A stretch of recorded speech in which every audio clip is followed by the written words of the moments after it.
네, 이번 시간에는 핵자기 공명 스펙트럼 측정법의 원리에 대해서 살펴보도록 하겠습니다. 핵자기 공명 스펙트럼 측정법은 뉴클리어 마그네틱 레저넌스 스펙트로스코피라고 이야기를 할 수가 있고, 이를 우리는 줄여서 NMR이라고 이야기를 하고 있습니다.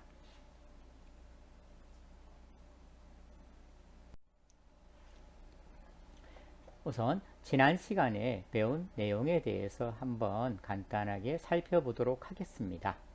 자, 다음 중 핵스핀, 뉴클리어 스핀을 가지고 있는 핵종은 이라고 했을 때 O17, O16, C12 헬륨이 존재를 하고 있습니다. 우리가 핵스핀을 가질 수 있는 핵종은 여기서는 1번 이 되겠습니다. 우리가 살펴보게 되면은 원자 번호라든지 또는 원자량이 홀수인 원자가 뉴클리어 스핀, 핵스핀을 가질 수가 있습니다.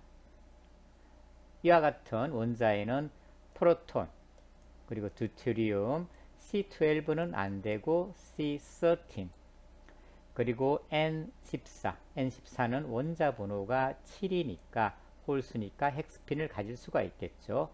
그리고 산소 17, 불소 19, 인 31, 그리고 염소 35 이와 같은 원자들은 뉴클리어 스핀을 가질 수가 있습니다.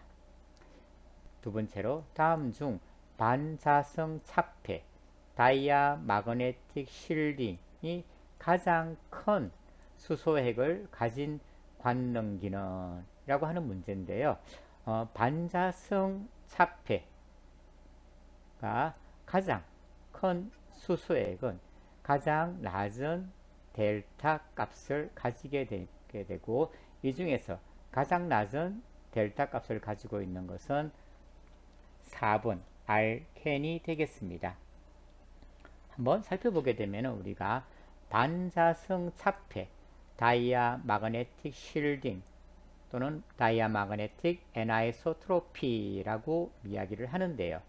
이는 자장 내에서 원자핵 주위를 회전하는 원자가 전자에 의해서 형성된 2차 유도 자장의 영향을 받는 것을 우리가 반자성 차폐라고 하고, 일반적으로 이 외부에서 가해지는 자기장의 방향하고는 반대 방향으로 형성이 되게끔 되어 있습니다. 또한 이와 같은 차폐의 크기는 핵 주변의 전자 밀도하고 비례하는 관계에 있고, 이 말은 핵 주변의 전자 밀도가 높을수록 이와 같은 반자성 차폐 다이아 마그네틱 쉴딩이 증가한다라고 이야기를 할 수가 있습니다. 그럼 이 중에서 알데하이드, 아마이드, 알코올, 알켄 중에서 가장 이 프로톤 핵 주변의 전자 밀도가 가장 큰 것은 알켄이 되겠죠. 그래서 답은 4번이 되겠습니다. 다음으로 프로톤 NMR 스펙트럼에서 사이클로헥사는 1.43 델타, 케미컬 시프트 값이 되겠다, 그죠? 1.43 델타에서 흡수를 보인다. 그렇다면 500MHz에서 작동하는 NMR에서 사이클로헥산의 수소핵은 TMS로부터 몇 헤르츠 떨어진 곳에서 흡수를 할까라고 하는 문제가 되겠습니다. 이 문제를 풀게 되면은 아마 답은 3번 715 bpm이 되겠습니다. 이는 우리가 델타 값이라고 하는 것은 델타 값이 1.43, 그럼 1.43이 되겠고요. 그리고 우리가 사용하는 NMR이 500MHz NMR이기 때문에 500을 곱하게 되면은 715 ppm의 값이 나오게 됩니다.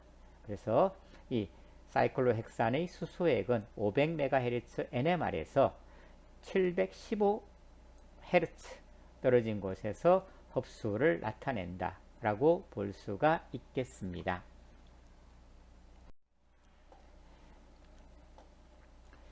자, NMR에서 우리가 스핀 양자수 그리고 핵자기 모멘트에 대해서 다시 살펴보게 되면은 원자핵이라고 하는 것은 모든 원자핵은 아니지만 일부 원자핵의 경우에는 회전을 하는 스핀 운동을 가지고 있습니다.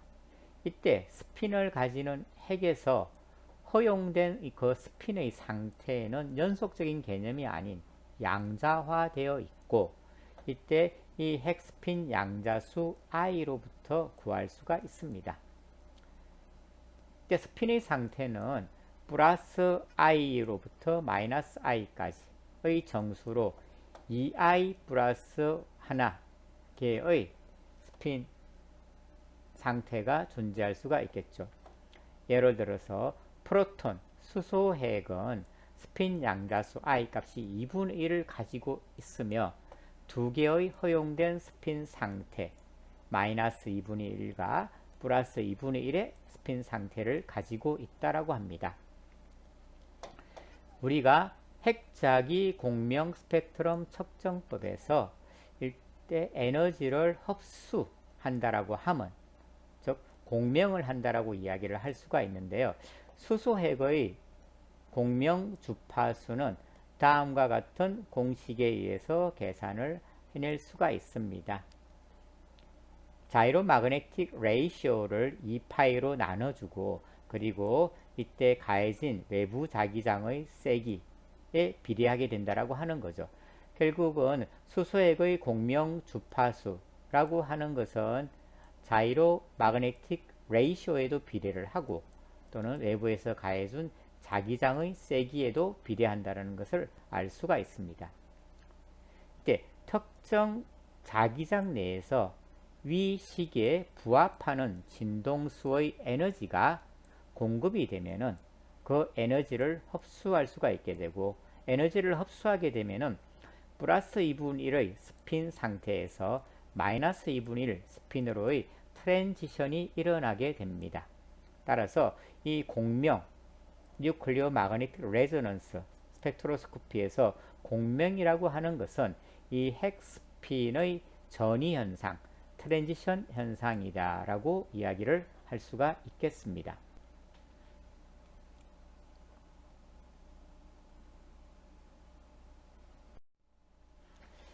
다시 한번 조금 더 자세히 살펴보게 되면은 에너지의 흡수, 공명이라고 하는 것은요, 자, 어떤 핵에 외부 자기장이 걸리게 되면은 그 핵은 이 핵이라고 하는 것은 이 회전축을 중심으로 각 진동수 오메가를 가지면서 세차 운동을 하게 됩니다.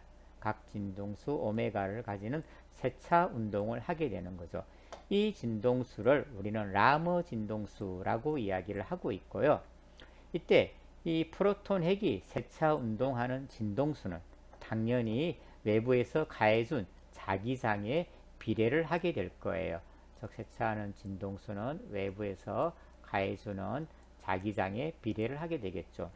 또한 조여주는 파의 전기장 성분의 진동수, 즉 외부에서 가해지는 빛의 진동수 한유라고 했을 때 이 뉴하고 핵의 세차 운동으로 생성되는 진동수, 즉 각 진동수 오메가가 되겠죠.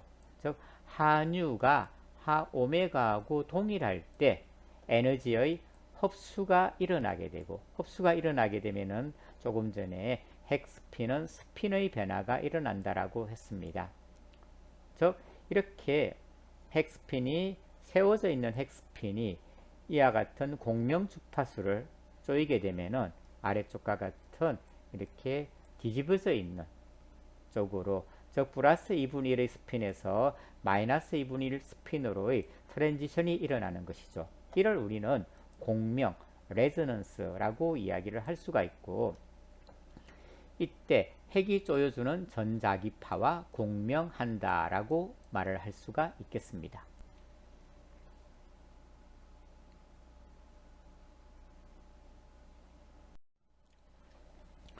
그 다음 NMR 스펙트로스코피에서 또 하나의 중요한 개념으로 반자성 차폐라는 개념이 있습니다. 우리가 다이아 마그네틱 실딩이라고 이야기를 해요.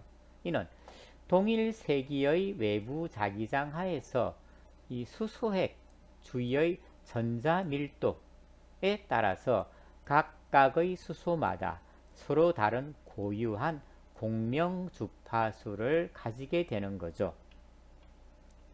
그죠? 수소핵 주변의 전자 밀도가 서로 다르기 때문에 각각의 수소핵은 각각의 고유한 공명 주파수를 가질 수가 있는 것입니다. 이를 우리는 반자성 차폐, 다이아 마그네틱 쉴딩 또는 다이아 마그네틱 애나이소트로피라고 이야기를 하고 있습니다. 실제적으로 자장 내에서 원자핵 주위를 회전하는 원자가 전자에 의해서 형성되는 2차 유도 자장에 의해서 이때 생기는 2차 유도 자장은 외부 자기장의 방향하고는 반대이기 때문에 우리가 차폐라는 개념을 사용을 하고 있는 것입니다. 이렇게 생기는 반자성 차폐의 크기는 결국은 핵 주변 전자 밀도에 비례하게 되겠죠. 즉, 핵 주변 전자 밀도가 높으면 높을수록 이 차폐의 크기도 증가를 하게 되는 거죠. 우리가 어떤 화합물을 보게 되면은 분자 안에 각각의 수소마다 핵 주변의 전자 밀도가 동일하지는 않을 거예요. 그죠? 서로 핵 주변의 전자 밀도가 그 펑셔널 그룹의 존재 여부에 따라서 또는 연결되어 있는 어떤 원소의 원자의 종류에 따라서 핵 주변의 전자 밀도의 변화가 생긴다라고 하는 거죠. 이와 같이 핵 주변의 전자 밀도가 다 다르기 때문에 우리는 공명 주파수의 차이가 각각의 핵종마다 관찰이 될 것이고, 이는 서로 다른 수소에 대한, 즉 서로 다른 수소라고 하면은 핵 주변의 수소핵 주변의 전자 밀도가 다른 그런 수소에 대한 구조적인 정보를 우리는 NMR 스펙트럼으로부터 얻어낼 수가 있는 것입니다.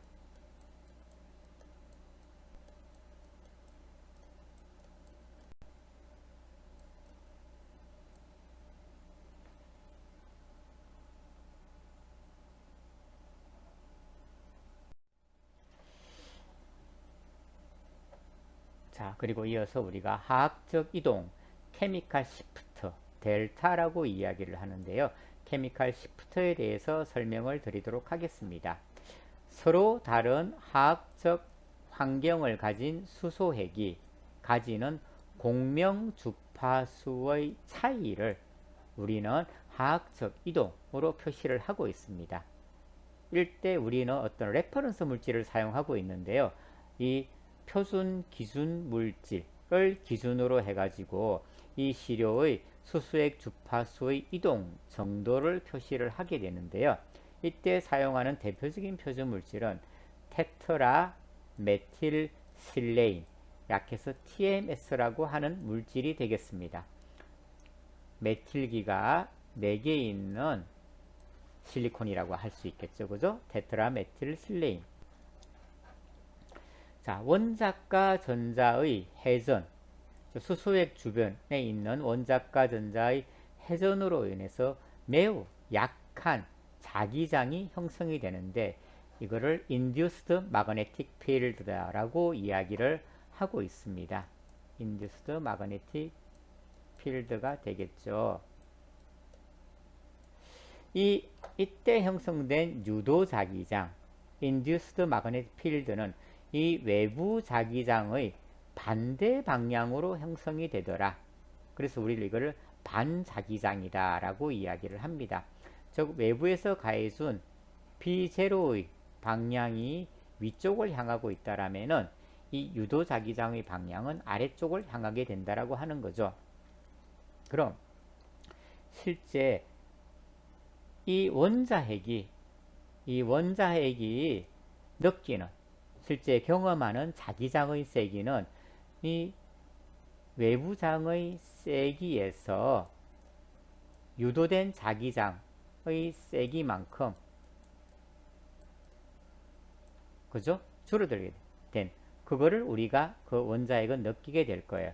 따라서 가로막는 반자기장의 세기만큼 더 강한 외부 자기장을 걸어 주어야 비로소 수소핵은 공명을 일으킬 수가 있게 되는 거죠. 그래서 요만큼이 줄어들었기 때문에 수소핵이 공명을 하기 위해서는 이 줄어든 것만큼 이 외부 자기장의 세기를 조금 더 늘어줘야 실제 수소핵이 공명을 할 수 있게 되는 것입니다. 만약에 전기 엄성도가 큰 원자에 의해서 양성자의 가려막기 효과가 감소를 하게 되면은 그 하학적 이동은 더 낮은 자기장에서 일어날 수가 있겠죠. 즉, 이 유도되는 자기장의 세기가 줄어들기 때문에 더 이때 하학적 이동 값은 더 낮은 자기장에서 일어날 수가 있는 것입니다.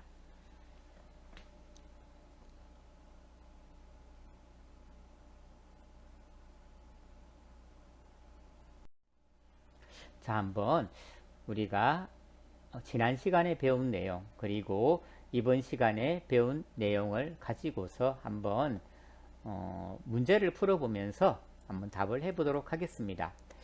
1번 원자의 자기 모멘트와 스핀이 이렇게 연속적으로 있지 않고 양자와 불연속화되어 있다는 사실을 증명한 실험은 무엇일까요? 아마 지난 시간에 배운 내용이 되겠죠. 무엇일까요? 생각을 해보게 되면은 그 실험은 이와 같은 실험일 거다라고 생각을 할 수가 있어요. 독일의 유명한 연구자인 스테른과 게를라흐의 실험이 되겠죠. 그래서 스테른 게를라흐 익스페리먼트가 되겠습니다. 1922년도에 이 실험이 실시되었다라고 하네요. 자, 이 두 사람은 이와 같이 어떤 실험계를 구성을 하였다라고 합니다. 조금 더 자세하게 살펴보도록 할게요.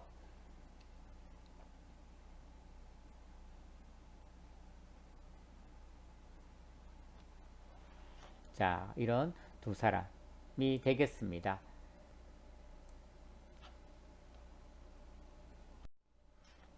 자, 스테른 게를라우 실험은 원자의 자기 모멘트와 스핀이 양자화되어 있다라는 사실을 증명한 아주 중요한 실험이 되겠습니다.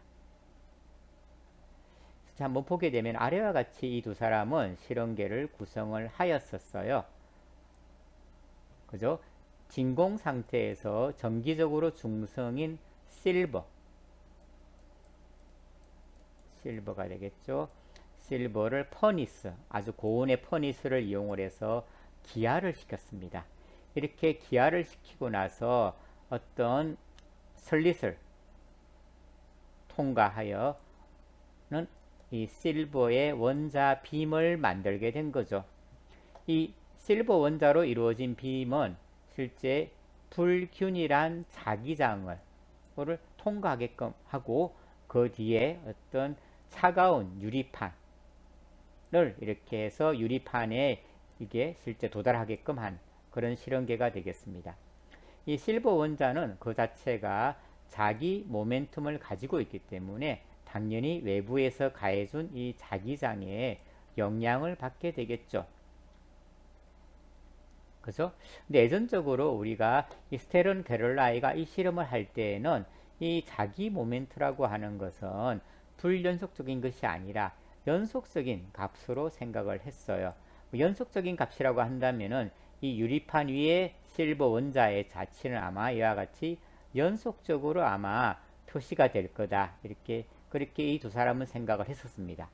그런데 실제 실험을 수행한 결과 자치는 이와 같은 연속적인 것이 아니라 위에 점이 하나 그리고 아래에 점이 하나 서로 떨어져 있는 점 자치가 불연속적으로 나타났고 이는 실버의 자기 모멘텀이 두 개의 양자화된 값 중에 하나를 가지고 있음을 설명하는 것이 되겠습니다. 즉 우리가 했던 플러스 2분의 1과 어떤 마이너스 2분의 1 스핀을 가지고 있다라고 이야기를 할 수가 있겠죠. 그리고 이 실버가 가지고 있는 자기 모멘트는 그 실버 원자의 각 운동량의 비례를 하게 될 겁니다. 그죠? 이와 같은 실험 결과를 얻음으로 인해 가지고서 이 어떤 원자가 가지고 있는 자기 모멘텀의 값이라고 하는 것은 연속적이지 않고 이렇게 불연속적으로 양자화되어 있다는 것을 실험적으로 이 두 사람은 증명을 한 거죠. 매우 중요한 NMRA 그리고 이런 개발과 관련되어서 매우 중요한 실험이라고 할 수가 있겠습니다.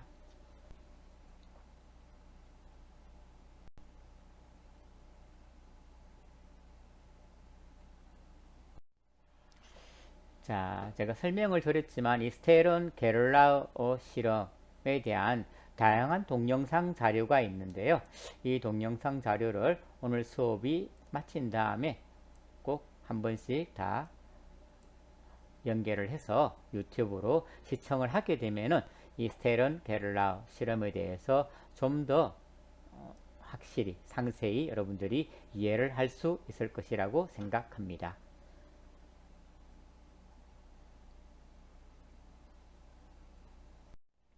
자, 두 번째로요.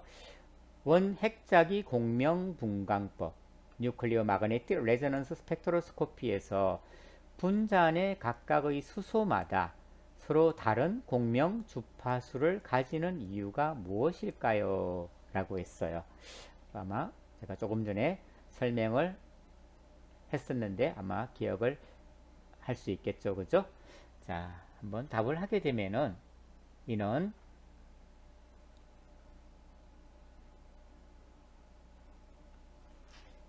수소핵 주변의 전자 밀도가 서로 각각 다르기 때문이다 라고 볼 수가 있어요. 즉 반자성 차폐 다이아 마그네틱 실딩 현상 때문에 실제 분자 내 서로 환경이 다른 각각의 수소들은 서로 다른 공명 주파수를 가지게 되는 거죠.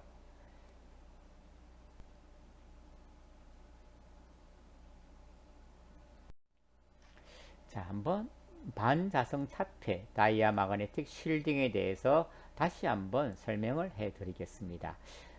자, 핵종은 그죠? 원자 번호나 또는 원자량이 홀수인 어떤 핵종은 회전하는 성질을 가지고 있고, 그리고 이 핵종은 회전하는 전자들로 둘러싸여 있습니다. 여기에다가 우리가 외부에서 자기장, 즉 자기장을 가하게 되면은 이 핵종 주위의 전자들은 국지적으로 자기장을 형성을 하게 되는데, 이때 형성되는 유도 자기장은 외부 자기장의 방향과 서로 반대에 있게 되는 거죠. 외부 자기장의 방향이 아래에서 위로 간다라면은 유도 자기장은 위에서 아래로 가게 되는 것입니다. 그렇기 때문에 실제 핵이 느끼는 유효 자기장, 이펙티브 마그네틱 필드는 외부에서 가해진 자기장보다 조금 약하게 나오겠죠. 왜? 여기 마이너스가 되기 때문에. 그죠? 이와 같은 것을 우리는 적용된 자기장으로부터 그 핵종이 가려져 있다라고 이야기를 하고, 가려져 있다는 것을 우리는 쉴딩이라는 말로 표현을 하고 있습니다. 그죠? 차폐라고도 이야기를 할 수가 있겠습니다.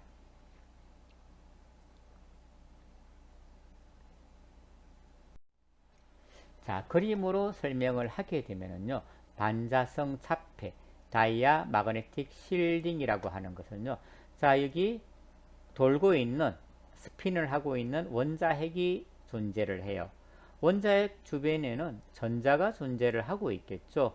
이 전자는 원자핵 주변을 따라서 이와 같이 회전을 하고 있어요. 이 회전을 하게 되면은 뭐가 유도된다고 했죠? 자기장이 유도가 되더라. 즉 자기장이 유도되는 자기장의 방향은 위에서 아래로 유도가 되는 거죠. 실제 외부에서 가해준 자기장의 경우에는 아래에서 위로 가는 자기장이 외부에서 가해지게 되는 것입니다. 그럼 이 수소핵이, 이 핵종이 실제적으로 느끼는 자기장의 세기라고 하는 것은 실제 이 외부에서 가해준 자기장의 세기에서 핵 주변을 돌고 있는 전자로부터 형성된 유도 자기장의 세기, 매우 작기는 하지만 요만큼을 빼준 정도의 자기장을 느끼게 될 거예요. 즉 외부에서 가해준 자기장의 세기를 만이라고 하고 유도가 된 자기장의 세기를 1이라고 한다면은 이 핵은 현재 9999의 외부 자기장을 느끼고 있는 거죠. 가지게 되는 거죠. 그죠? 그런데 이 수소핵은 실제 외부에서 만이라고 하는 값을 가해졌을 때 얘가 공명을 하게 되는데 이 유도된 자기장으로 인해서 9999만큼 밖에 되지 않기 때문에 공명을 할 수가 없어요. 그래서 이 핵종의 경우에는 다시 외부에서 플러스 1만큼을 더 가하게 되면은 만 1에서 1을 빼게 되니까 이제는 그 핵종은 만에서 그죠? 자기가 느끼게 되겠죠.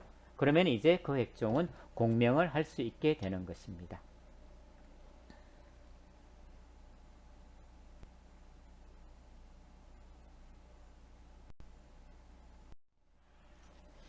다시 한번 설명하게 되면은요. 자, 원래 이 외부 자기장의 세기가 14,092 가우스의 자기장이 가했을 때 이 수소핵은 60MHz에서 공명을 하게 됩니다. 실제 공명을 하게 되는 거죠. 그런데 만약에 이 수소핵 주변에 존재하는 전자로 인해서 우리가 유도 자기장이 생성된다라고 했어요. 유도 자기장의 방향은 외부에서 가해지는 자기장의 방향과 반대라고 했죠. 실제 만약에 14,092 가우스의 자기장이 가해졌는데 유도 자기장으로 인해 가지고서 이 핵종이 느끼는 외부 자기장의 세기는 14,091.7 조금 0.3이 모자라는 그런 자기장의 세기를 가지게 되는 거죠. 그렇게 되면 이 핵종은 그 전자파를 흡수를 할 수가 없어요. 그죠? 그럼 어떻게 해야 되느냐 하면은 외부에서 그만큼의 자기장을 더 추가를 해주는 거죠. 그래서 14,092.3 가우스의 자기장을 가하게 되면은 실제 이 핵종이 느끼는 자기장의 세기는 14,092.3에서 0.3을 빼준 값, 즉 14,092 가우스의 자기장을 경험을 하게 되고 그러면 이제 이 수소핵은 공명을 할 수가 있게 되는 거죠. 이것을 우리가 반자성 차폐라고 이야기를 하고 있습니다. 그래서 만약에 이 수소핵 주변에 있는 전자 밀도가 일렉트론의 그런 밀도, density 값이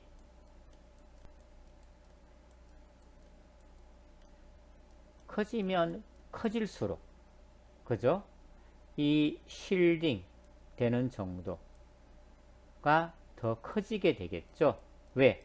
유도되는 유도 자기장의 세기가 전자밀도가 높으면 높을수록 더 커지기 때문입니다. 그죠? 이렇게 되겠죠. 그럼 쉴딩이 더 커지기 때문에 외부에서 가해지는 추가로 가해지는 자기장의 세기를 더 증가를 시켜줘요. 그래야만이 이 수소핵은 공명을 할 수 있게 되는 것입니다.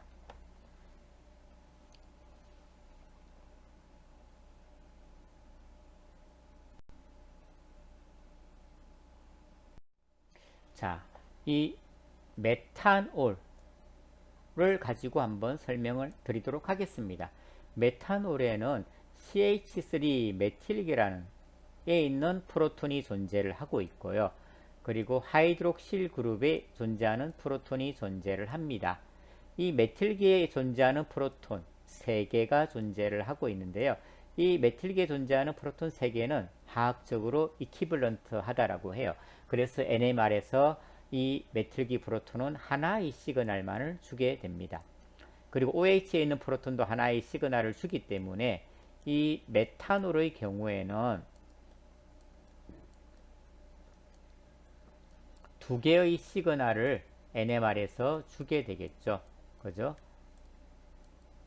자, 그럼 이 두 개의 프로톤에 대한 전자 밀도를 한번 생각을 해봅시다.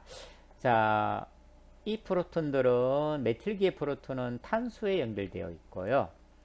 그리고 알코올 그룹에 있는 프로톤은 산소에 연결이 되어 있어요. 그러면은 이 프로톤 1번과 이 프로톤 2번의 전자 밀도를 생각을 해봅시다. 산소 원자와 결합되어 있는 프로톤의 경우에는 산소가 탄소보다는 전기 엄송도가 훨씬 높다, 그죠? 전기 엄송도가 크다라고 하는 것은 주변에 있는 전자를 끌어당기는 것을 이야기를 해요. 그럼 산소에 연결되어 있는 프로톤에서의 그 전자는 산소 쪽으로 끌어당겨지게 되겠죠. 그럼 어떻게 돼요? 2번 프로톤의 경우에는 전자 밀도가 1번에 비해서 줄어들게 되어 있을 거예요. 줄어든다라고 하는 것은 결국은 차폐가 되는 것이 줄어드는 것을 의미를 하게 되겠죠. 차폐가 줄어들게 되면은 우리는 그 전자핵은 로우 필드에서 그 빛을 흡수한다. 전자기파를 흡수한다라고 볼 수 있어요. NMR에서 자기장의 세기는 오른쪽으로 갈수록 우리가 업필드 커지게 되고요. 그리고 왼쪽으로 갈수록 작아지는데 여기를 우리는 다운필드다라고 이야기를 합니다. 그죠? 자, 2번의 프로톤은 1번의 프로톤보다 차폐가 덜 되어 있기 때문에, 그죠? 당연히 시그널은 자기장의 세기가 약한 다운필드에서 관찰이 될 거예요. 만약에 현재 보게 된 피크가 하나, 두 개가 있다라면은, 얘가 다운필드니까 왼쪽에 있는 것이 알코올에 있는 프로톤으로부터 얻어진 피크가 되겠고, 오른쪽에 있는 피크는 메틸기에 있는 프로톤으로부터 얻어진 피크다라고 볼 수가 있습니다. 여기 제일 오른쪽에 하나 피크가 관찰이 되는데, 이건 아까 말했던 표준물질, 기준물질을 사용하고 있는 테트라메틸 실레인에서 실레인의 프로톤에서 유래한 피크다라고 이야기를 할 수가 있겠습니다. 그죠?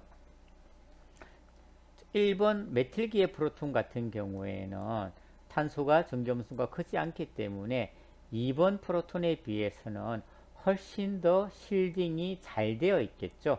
실딩이 잘 되어 있다라고 하는 것은 결국은 유도 자기장의 세기가 증가하게 되는 것을 말하고, 그렇게 되면은 실제 그 수속이 느끼는 유효 자기장 이펙티브 마그네틱 필드는 줄어들게 되겠죠. 이것만큼 줄어들게 될 거예요.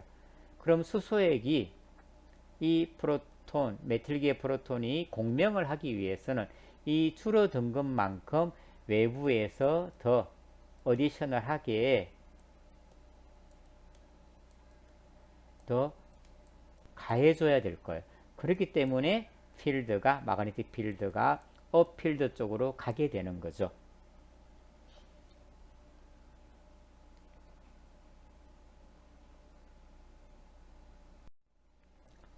자, 반사성 차폐, 다이아 마그네틱 실딩은 동일 세기의 외부 자기장 하에서 수소핵 주변의 전자 밀도의 차이에 따라서 각각의 수소마다 서로 다른 고유한 공명 주파수를 가지게 됩니다. 이를 우리는 반사성 차폐, 다이아 마그네틱 쉴딩 또는 다이아 마그네틱 애나이소트로피라고 이야기를 해요. 계속해서 설명을 드리지만 자기장 내에서 원자핵 주위를 훼손하는 원자가 전자에 의해서 형성된 2차 유도 자기장의 방향은 외부에서 가해준 자기장하고는 서로 반대 방향에 존재한다라고 했어요.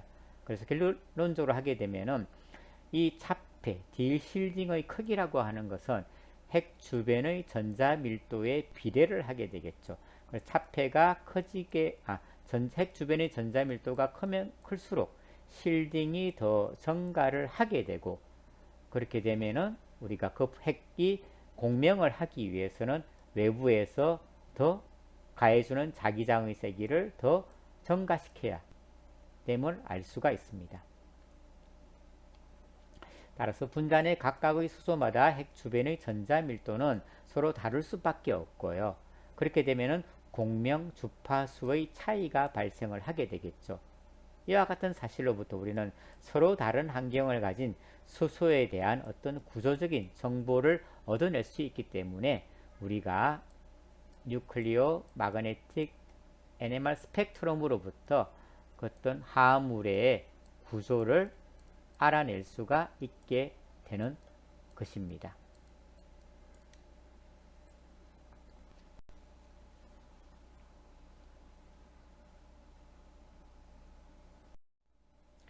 자, 세 번째, 뉴클리오 마그네틱 레저넌스 스펙트로스코피에서 표준 물질로 TMS를 사용하는 이유가 무엇일까요? 우리가 테트라메틸 실레인을 사용한다라고 했어요. 그 구조를 살펴보게 되면 우리가 그 이유를 알 수가 있습니다. 자, 테트라메틸 실레인, 메틸기가 4개 있는, 메틸기가 하나, 둘, 세 개, 4개 있는 실레인이 되겠죠. 이 테트라메틸 실레인은 케미컬리 매우 안정합니다. 그리고 대부분의 유기용매와 잘 혼합하는 특성이 있고요. 그리고 매우 예민한 NMR 스펙트럼에서 단일 흡수선을 나타내게 됩니다. 현재 프로톤은 3개, 3개, 3개, 3개 총 12개의 프로톤이 존재하지만 이 12개의 프로톤은 자기적으로 등방성, 즉 마그네티클리 이퀴블런트한 구조를 가지고 있습니다. 그죠? 그렇기 때문에 하나의 싱글 피크를 나타낸다라고 하는 거죠. 그리고 휘발성이 커서 혼합된 미량의 시료를 다시 해수할 수도 있다라고 합니다. 그리고 이 화합물 같은 경우는 가장 실딩이 잘 되어 있는 프로톤이에요. 실딩이, 그죠? 실딩이 잘 되어 있는 프로톤이기 때문에 일반적으로 공명 흡수선의 위치가 우리 일반적인 다른 유기화합물보다 가장 높은 자기장, 즉 업필드에서 관찰이 되니까 우리가 또 사실은 표준물질로 사용하는데 이점을 가지게 되겠죠. 즉 모든 대부분의 화합물들의 NMR 스펙트럼은 이 TMS를 기준으로 했을 때 대부분 TMS보다는 낮은 영역, 즉 다운필드에서 어떤 피크가 관찰된다라고 하는 거죠.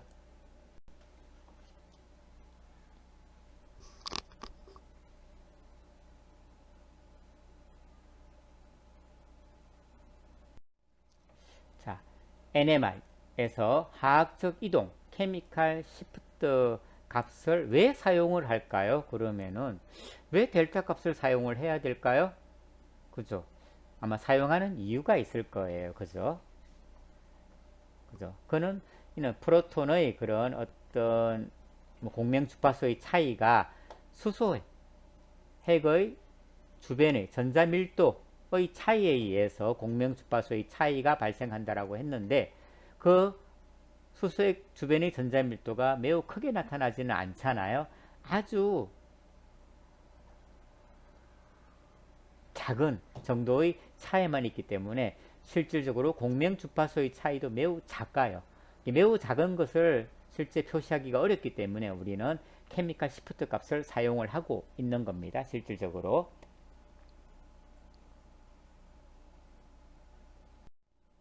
자, 화학적 이동, 케미칼 시프트라고 하는 것은 동일 물질이라도 기종에 따라서 다른 값을 가져요. 실제 화학적 이동.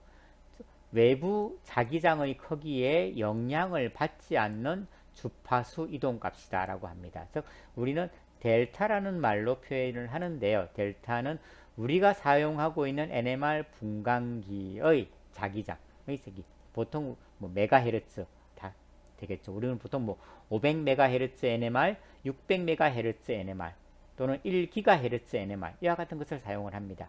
그 사용하는 분광기 내에서 프로톤, 수소핵의 이동의 정도는 헤르츠 단위로 나타나요. 분광기는 메가헤르츠인데 수소핵의 이동은 헤르츠다. 그죠? 매우 차이가 커요. 그죠? 헤르츠고 메가헤르츠니까 100만 분의 1이 되겠죠. 결국은 100만 분의 1이기 때문에 단위가 뭐가 될까요? 아마도 파트 퍼 밀리언, ppm의 단위로 나타나게 될 것입니다. 따라서 우리가 200MHz NMR에서 1델타의 케미칼 시프트라고 하면 이는 200Hz 이동을 하는 것이구나. 500MHz NMR에서 1델타라고 하면 500Hz 만큼 이동을 하는 것이구나 라고 생각을 하시면 됩니다. 따라서 이 델타라고 하는 것은 수소의 프로톤의 공명이 TMS로부터 얼마나 떨어진 곳에서 일어나는지를 기기의 기본 작동 진동수의 ppm 값으로 나타낸 것이다 라고 이야기를 할 수가 있습니다. 자, 다이크로르메탄이 있어요. 여기도 프로톤이 있지만 이 프로톤 두 개도 서로 화학적으로 이퀴벌런트한 관계이기 때문에 하나의 시그널만 관찰이 될 겁니다. 다이크로르메탄의 델타 값은 우리가 보게 되면 5.32 ppm에서 관찰이 됩니다. 이는 우리가 만약에 100MHz의 NMR을 사용한다라고 하면은 532Hz 떨어진 곳에서 시그널이 관찰이 된다라고 하는 거죠.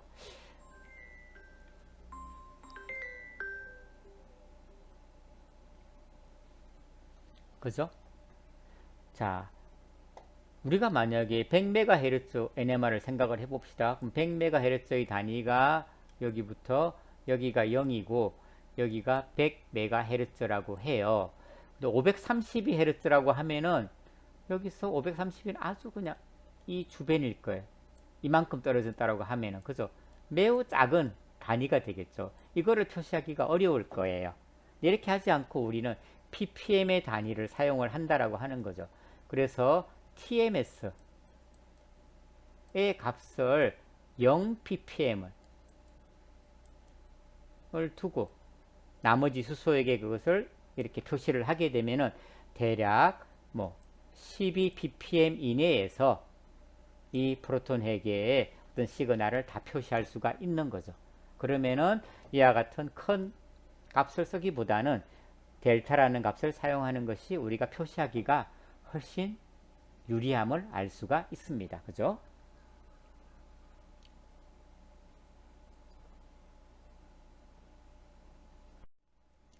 자, 프로톤 NMR 스펙트럼에서 사이클로헥산은 1.43 델타에서 흡수를 보인다. 200MHz에서 작동하는 기기에서 이것은 TMS로부터 몇 헤르츠 떨어진 곳에서 흡수를 할까요? 하게 되면은 아까 델타 값 1.43에다가 곱하기 200을 하면은 그 값을 우리가 얻어낼 수가 있습니다.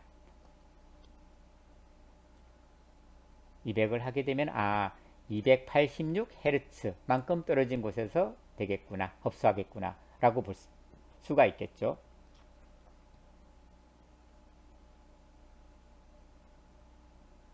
두 번째, 만약에 300MHz NMR에서 이를 측정한다라면은 이번에는 1.43 곱하기 300 해서 나오게 될 거예요. 한번 계산을 해보시죠.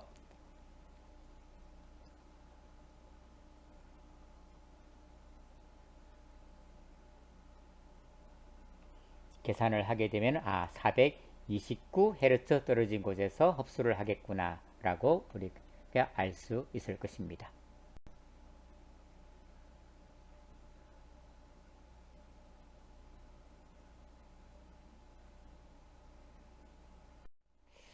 자, NMR에서 프로톤하고 C13 핵이 서로 다른 주파수에서 공명하는 이유가 무엇일까요? 라고 했어요. 그러면 우리가 공명 주파수를 어떻게 알 수가 있었죠? 아까 공명 주파수를 하는 주파수를 우리가 하는 어떤 공식이 있었던 것 같아요. 그죠? 뭐죠? 자이로 마그네틱 레이쇼에 비례한다라고 했어요. 그리고 또 외부에서 가해지는 자기장의 세기에도 비례한다라고 했습니다. 근데 우리가 동일한 NMR을 사용한다라면은 뭐 200MHz, 500MHz 사용한다라면은 자기장의 세기는 차이가 없겠죠. 그럼 결국은 이 프로톤 핵과 C13 핵의 자이로 마그네틱 레이쇼 값이 서로 다르기 때문이다 라고 볼 수가 있을 것입니다.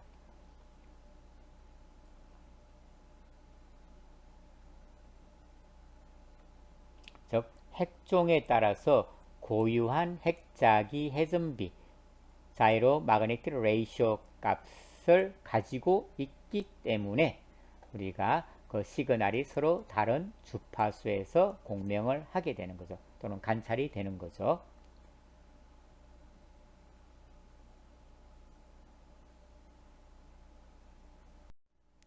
자, 보게 되면은 실제 우리가 외부에서 가해지는 자기장의 세기를 우리가 만 가우스라고 생각을 해봅시다. 자, 밑에도 만 가우스가 있어요. 그죠? 하게 되면은 이 각각의 만 가우스에서 각각의 핵이 공명을 일으키기 위해서 흡수되는 주파수가 달라요. 프로톤 핵 같은 경우에는 42.6 메가헤르츠가 됩니다. 그 다음에 두트리움 같은 경우는 6.5가 되겠죠. C13 같은 경우에는 10.7이 돼요. 불소의 경우에는 40, 염소의 경우에는 4.2가 됩니다. 서로 다른 값을 가지게 된다라고 하는 거죠. 왜 그러면은 다른 값을 가지게 될까? 한번 이 프로톤하고 탄소의 값을 보게 되면은 42.6하고 10.7 대략 몇 배 정도 차이가 나나요? 대략 보게 되면 한 4배 정도의 값 차이가 나는 걸 볼 수가 있습니다. 왜 그럼 4배의 주파수가 4배의 차이가 날까? 라고 한번 생각을 해봅시다. 4배. 왜 그럴까요?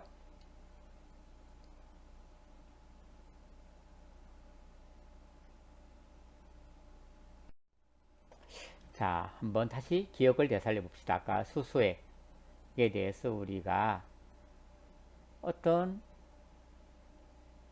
수소액이 어떤 주어진 자기장 하에서 가하게 되면은 두 가지 스핀을 가지게 된다라고 했어요. 즉 플러스 2분의 1의 스핀과 마이너스 2분의 1의 스핀을 가지고 있어요. 근데 마이너스보다는 플러스 2분의 1의 스핀을 가지는 분포가 조금 더 우세해요. 요 정도 있고 마이너스 2분의 1이 요 정도 있고 아주 조금 더 많이 있다라고 하는 거죠.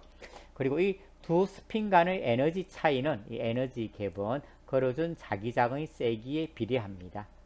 그럼 E는 한유 이렇게 뭐 계산을 할 수가 있습니다. 그리고 이때 공명 주파수라고 하는 것은 외부에서 가해준 그 핵종의 핵자기 해전비 자이로 마그네틱 레이쇼에 비례를 하고 또 외부에서 가해준 자기장의 세기에도 비례를 하게 되는 것입니다. 여기에 부합하는 주파수가 그 핵종에 비춰지게 되면은 그 핵종은 에너지를 흡수를 하게 되고 흡수를 하게 되면은 플러스 2분의 1의 스핀이 마이너스 2분의 1의 스핀으로 트랜지션을 하게 되는 것입니다. 이를 우리가 아까 공명, 레저넌스 또는 핵스핀의 전이 현상이다 라고 이야기를 했어요. 그러니까 아까 수소하고 C13의 주파수가 약 4배 정도 차이가 났다라고 하면 외부 자기장의 세기는 동일하니까 그럼 자이로 마그네틱 레이쇼가 아마 4배가 차이가 나서 그렇지 않을까 라고 한번 추정을 해볼 수가 있겠죠.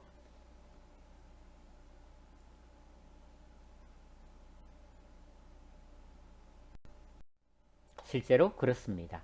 자, 프로톤의 자이로 마그네틱 레이쇼 값은 26.75, C13는 6.73이에요. 몇 배의 차이가 나죠? 약 4배의 차이가 납니다. 자, 그렇기 때문에 이와 같은 차이가 발생을 하게 되는 거죠. 그죠? 이 차이라고 볼 수가 있습니다. 그죠? 결국 또 뭐 질소 15 같은 경우는 마이너스 2.71 이와 같은 값을 가지고 있네요. 질소는 아주 그 갭이 작다, 그죠? 탄소는 좀 더 크고 수소는 더 큰 걸 볼 수가 있습니다.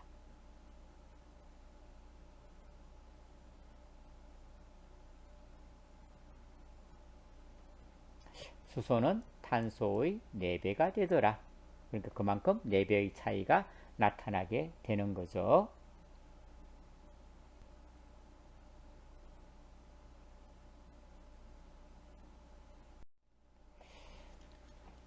자, 그 다음에 또 우리가 이 자이로 마그네틱 레이시오 값이 4배의 차이가 나타난다라고 했어요. 그죠? 그래서 외부 자기장을 11.7 테슬라의 자기장을 가하게 되면은 프로톤 핵은 500MHz에서 공명을 하게 되고 C13 핵은 그것의 4분의 1인 125MHz에서 공명을 하게 됩니다. 그래서 우리가 기본 일반적으로 500MHz NMR 하게 되면은 수소핵이 500MHz에서 공명을 시키는 공명을 하는 NMR이구나 라고 생각하시면 돼요. 일반적으로 우리가 NMR에 그거를 이야기할 때는 프로톤 핵을 기준으로 많이 설명을 합니다. 이 500MHz NMR을 125MHz NMR이다라고 이야기를 하지 않아요. 프로톤 핵을 기준으로 해가지고서 500MHz NMR이라고 합니다. 그리고 일반적으로 프로톤 핵의 시그널이 카본 C13 핵의 시그널보다 매우 크게 나타납니다. 시그널이 커요. 왜 그럴까? 똑같은 그건데 하게 되면은 이는 자연계에 어느 정도 존재하는지 그걸 보게 되면 돼요. 프로톤 핵은 자연계에 거의 99.98% 존재를 하고 있습니다. C13는 자연계에 1.1%밖에 없어요. 그럼 자연계 존재 비율이 이미 100배의 차이가 나는 거죠. 그러니까 C13는 실질적으로 시그널이 프로톤에 비해서 낮게 나타날 수밖에 없어요. 또한 자이로 마그네틱 레이시오 값도 4분의 1밖에 안 돼요. 그러니까 상대적인 감도 자체가 수소액을 1일로 했을 때 프로톤은 10의 마이너스 5승 매우 낮은 감도를 가지게 되는 것이죠. 그래서 우리가 일반적으로 프로톤 NMR 스펙트럼을 얻어내는 데 걸리는 시간보다는 C13에 대한 스펙트럼을 얻어낼 때 걸리는 시간을 훨씬 많이 줘요. 그 이유가 감도가 낮기 때문에 그 낮은 감도를 상쇄하기 위해서 우리가 측정하는 시간을 더 늘려주는 거죠. 그렇게 해서 우리가 C13 NMR 스펙트럼을 현재 얻어내고 있습니다.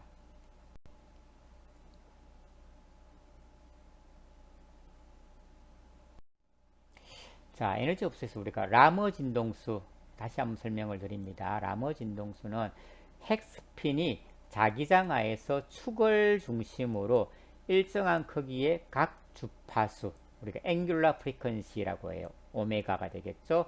각 주파수를 가지면서 하는 세차 운동으로 인해서 발생하는 진동을 라머 프리퀀시다라고 이야기를 하는데, 이 라머 프리퀀시는 외부 자기장의 세기에는 비례하고 있습니다. 공명이라고 하는 현상은 이 라머 진동수와 동일한 전자파의 주파수가 흡수가 될 때 일어나는 현상이다 라고 다시 설명을 할 수가 있겠죠.